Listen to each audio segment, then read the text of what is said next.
तामावह जातवेदो लक्ष्मीः मनपगामिनी यस्यामिरण्यविन्देयं गामश्वं पुरुषानहम् अश्वपुरवारदमद्या हस्तिनाद प्रबोधिनी श्रियं देवीमुपपहे श्रीयां देवी रुष्यतां काशोस्मिता हिरण्यप्राकारं मातरं जलन्तीं द्रवदादप्रयं पदमेधिता पद्मवर्णं तामि होमवहे श्रियं चन्द्राप्रभासां यशसा ज्वलन्तीं श्रियं लोके देवदुष्टां वनस्पतिक्षवृक्षोदबिल्वा तस्या फलानि तपदानुदन्तु मायान्तराय च भय्या अलक्ष्मी उपेतु महादेवतका कीर्ति च मणिनाथ प्रादुर्भूतो सुराष्ट्रेऽस्मिन् कीर्तिं वृद्धिं ददातु मे तुत्तिपासामलं ज्येष्ठं लक्ष्मीनाश्रयामहम् अभूतिं समृद्धिं च सर्वानुर्तमेग्रह गन्धद्वारा दुरादर्श नित्यपुष्टां करीषिणीम् ईश्वरीं सर्वभूतानां तामि होमवहे श्रियं मनसः कामवागोतिं वाचा सत्यमसीमहि पशुनारूपमन्यस्य मही श्रीशयदामिष करदमेनं प्रजा चिकलितावसमे ग्रहे निजदेवी मातरं श्रियं वासयमे कुले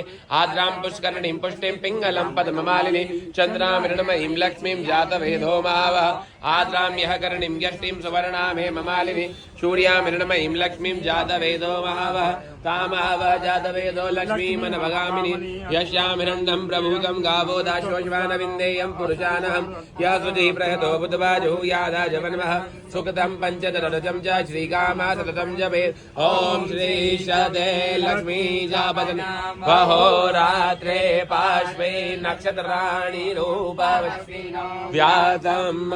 ईशन्निगानं मयि सर्वलोकम्